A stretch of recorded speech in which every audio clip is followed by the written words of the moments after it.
আলিফ লাম মিম। একটু তাত্ত্বিক আলোচনা করব অল্প করে। কোরআন কারীমে 29টা সূরা, আমার সাথে সাউন্ড দিবেন। কোরআন কারীমে কয়টা সূরা আছে? 114। কয়টা? সবচেয়ে বড় সূরাটার নাম সূরাতুল বাকারা, লম্বা সূরার নাম সূরাতুল বাকারা। এই 114 সূরার ভিতরে 29টা সূরার শুরুতে কিছু ব্যতিক্রমধর্মী শুরু দিয়ে আমরা আয়াত দেখতে পাবো। এগুলো হরফ, এগুলোকে বলা হয় আল হুরুফ আল মুকাত্তা, বিচ্ছিন্ন বর্ণ। যেমন আমি আলহামদু বলি, আলহামদুলিল্লাহ বলছি, আল হামদু বানান করে শব্দটা হয়েছে, কিন্তু আমি আলিফ লাম মিম বিচ্ছিন্নভাবে আমাকে তালাওয়াত করতে হচ্ছে, শব্দ হচ্ছে না। কাফ হা ইয়া আইন সদ, প্রত্যেকটা হরফকে উচ্চারণ করতে হচ্ছে পৃথক পৃথকভাবে। ইংলিশে এগুলোকে বলে আইসোলেটেড লেটার, বিচ্ছিন্ন বর্ণ। আর আরবিতে বলে আল হুরুফ আল মুকাত্তা, শব্দ গঠন হবে না, বরং বিচ্ছিন্ন করে করে উচ্চারণ করতে হবে। কোরআন কারীমের 114টা সূরার মধ্যে 29টা সূরার শুরুতে এরকম 14টা শব্দ আছে। কতটা শব্দ? 14টা। আবার এই শব্দগুলোর ভিতরে যে হরফগুলো আছে, হরফগুলো যদি রিপিট করা না হয়, দুইবার গণনা না হলে হরফগুলোর সংখ্যাও 14। সুবহানাল্লাহ। এক হরফ আলা আছে 3টা, সদ কফ নুন। দুই হরফ আলা আছে 4টা, ত হা ত সিন ইয়া সিন হা মিম। 29টা জায়গাতে আমাদের পড়া হয়ে যাচ্ছে, খেয়াল রাখবেন। 3 হরফ আলা আছে 3টা, আলিফ লাম মিম, আলিফ লাম র, ত সিন মিম, 3টা, এরকম 3টা আছে।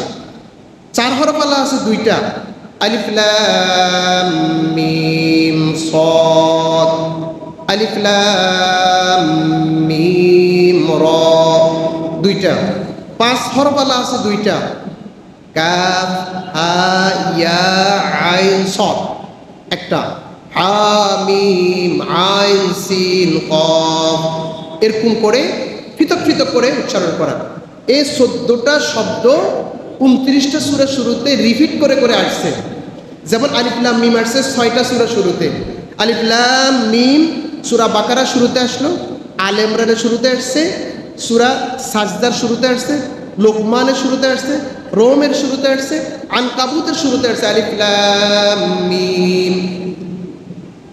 মনে রাখবেন কথাগুলো। কেন দিলেন? মুফাসসিরিনে কিরাম অনেক কথা বলছেন। আমরা একটা চমৎকার তাফসীর, সর্বশেষ আধুনিক তাফসীর, তাফসীরুল মুয়াসসার, ডক্টর আব্দুল্লাহ ইবনে আব্দুল মুহসিন আত-তুর্কি কতগুলো মুফাসসিরকে নিয়ে সমস্ত তাফসীরকে খোলাসা করে একটা তাফসীর লিখেছেন, সামারি।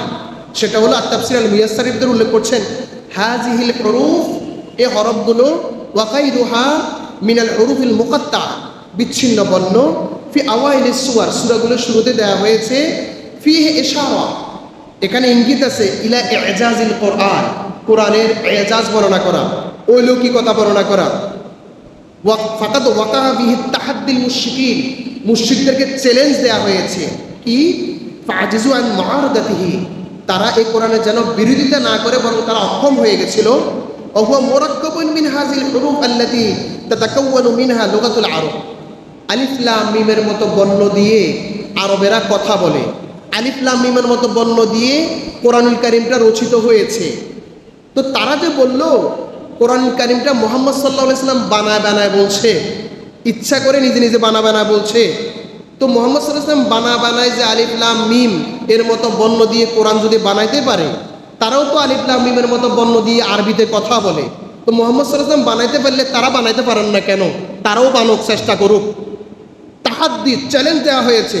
তোমরা বলছো এই কোরআন আল্লাহর পক্ষ থেকে নয়, বরং মুহাম্মদ সাল্লাল্লাহু আলাইহি সাল্লাম যে আরবিতে কথা বলে আলিফ লাম মিমের মতো 29টা পণ্য দিয়ে কথা বলে, সে মুহাম্মদ সাল্লাল্লাহু আলাইহি ওয়াসাল্লাম বানায় বানায় কোরআন বলছে, আল্লাহর পক্ষ থেকে আসে নাই। তো মুহাম্মদ সাল্লাল্লাহু আলাইহি ওয়াসাল্লাম যদি বানায় বানায় আলিফ লাম মিমের মতো বর্ণ দিয়ে কোরআন বানাইতে পারে, তোমরা তো আলিফ লাম মিমের মতো বর্ণ দিয়ে কথা বলো, তোমরা তাহলে চেষ্টা করো কোরআনের মতো একটা কোরআন বানাইতে। চ্যালেঞ্জ। আল্লাহ রাব্বুল আলামিন বললেন, وقالوا أساطير الأولين اكتتبها فهي تملي عليه بكرة وأصيلا। বলে মুহাম্মদ সাল্লাল্লাহু আলাইহি ওয়াসাল্লাম যা বলছে এটা পূর্ববর্তী লোকদের কাহিনী, সকাল আর সন্ধ্যায় বানায় বানায় এগুলো তেলাওয়াত করছে। নাউজুবিল্লাহ বলেন, এটা কাফিরদের কথা।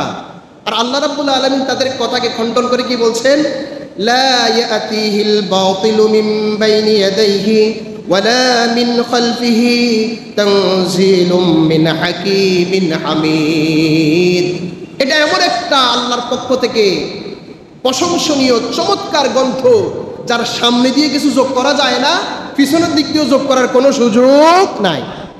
আল্লাহ রাব্বুল আলামিন সিলেন দিয়ে বললেন, আমি ইয়াকুলুনা ইফতারা, তারা কি বলে এটা ফ্যাব্রিকেটেড, বানানো কিছু।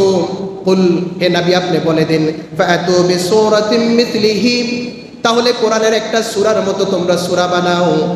ওয়াদউ মান ইসতাতা'তুম মিন দুনিল্লাহ ইন কুনতুম সাদিকিন, যদি তোমাদের কথাই তোমরা সত্যবাদী হও যে মুহাম্মদ সাল্লাল্লাহু আলাইহি ওয়াসাল্লাম বানায় বানায় কথা বলছে, তো মুহাম্মদ সাল্লাল্লাহু আলাইহি ওয়াসাল্লাম যেভাবে সূরা তেলাওয়াত করছে, যদি মুহাম্মদ সেরকম বানান, তোমরাও একটা সূরা বানাও।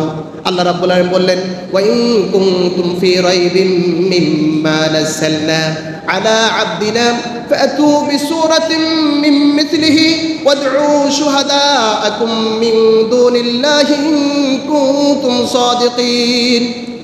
মুহাম্মদ সাল্লাল্লাহু আলাইহি ওয়াসাল্লাম, আমার বান্দার উপর আমি যা নাজিল করেছি, এতে যদি তোমাদের কোনো রকম সন্দেহ থাকে, তাহলে তোমরাও তার মতো করে কোরআন নাজিল করো, কোরআন বানাও। তোমরাও তাহলে তার মতো করে বানাও না। তিনি যদি বানায় বলেন, তিনি আরবি ভাষী, তিনি যদি পারেন, তোমরা তো কবি সাহিত্যিকেরা আছো, তোমরা আরবি ভাষা অনেক কবিতা রচনা করছো, সাহিত্য রচনা করছো, তাহলে তোমরাও মুহাম্মদ সাল্লাল্লাহু আলাইহি ওয়াসাল্লামের মতো বানাই বানাই এরকম একটা কোরআন নাজিল করো। চ্যালেঞ্জ। আল্লাহ এবার পরে আবার কি বললেন, সূরা ইসরার 88 নম্বর আয়াতে, কুল, হে নবী আপনি বলে দিন, লাইন ইজতামাআতিল ইনসু ওয়াল জিন আলা আন ইয়াতু বিমিসলি হাযাল কুরআন লা ইয়াতুনা বিমিসলিহি ওয়ালাউ কানা বা'দুহুম লিবা'দিন যাহিরা। হে নবী আপনি বলে দিন, পৃথিবীর সকল জিন, পৃথিবীর সকল মানুষ যদি একত্রিত হয় এই কোরআনের মতো একটা কোরআন রচনা করতে, তারা একে অপরকে যদি সহযোগিতা করে, যুগের পর যুগ, শতাব্দীর পর শতাব্দী, আল্লাহ বলছেন লা ইয়াতুন, তারা ওয়ালাউ কানা বা'দুহুম লিবা'দিন যাহিরা, তারা কখনো সে কোরআনের মতো কোরআন রচনা করতে পারবে না। আল্লাহু আকবার। তাহলে আলিফ লাম মিম কেন? চ্যালেঞ্জ। প্রথমে ধাক্কা, যে আলিফ লাম মিমের মতো বর্ণ দিয়ে কোরআন রচিত, কিন্তু মুহাম্মদ যদি নিজে নিজে বানায় বলে আলিফ লাম মিমের মতো বর্ণ দিয়ে কথা বলার কারণে তার যোগ্যতা আছে কোরআন বানাইতে, তোমরাও বানো।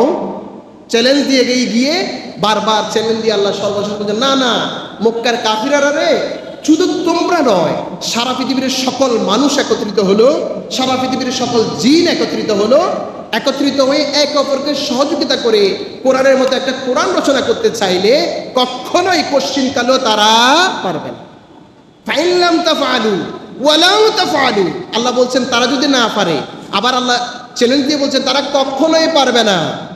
আল্লাহ বলছেন এরপরে, তাহলে সেই জাহান্নামের আগুনের কথা ভয় করো, যে জাহান্নামের জ্বালানি হবে মানুষ এবং পাথর। কোরআন কার? কোরআন কার? এই কোরআনের ব্যক্তিগত জীবনের বিধানগুলো কার? কথা বলেন, কার? সমাজ জীবনে কোরআনের যে আয়াত আল্লাহ দিয়েছেন, বিধান দিয়েছেন, সেটা কার? রাষ্ট্রীয় জীবনে আল্লাহ রাব্বুল আলামিন কোরআনের থেকে, কোরআনের মধ্যে রাষ্ট্র কিভাবে চালাবে, রাজা কেমন হবে, রাজার কি দায়িত্ব হবে, সমাজের লোকদের কি দায়িত্ব হবে, এই নিয়ে আল্লাহ যে আয়াতগুলো নাযিল করছেন সেগুলো কার? মানতে সেগুলো হবে কি হবে না? নামাজের জন্য যে আয়াত আল্লাহর, রাষ্ট্র পরিচালনার আয়াতও আল্লাহ, নামাজের আয়াত যেভাবে বিশ্বাস করব, সমাজ ও রাষ্ট্র পরিচালনার আয়াতকে সেভাবে বিশ্বাস করে নামাজের মতো সেগুলোকে বাস্তবায়ন করার চেষ্টা মুমিনারা করবে কি করবে না? আর এর বিরোধিতা যদি করে, ঈমান আর থাকবে না।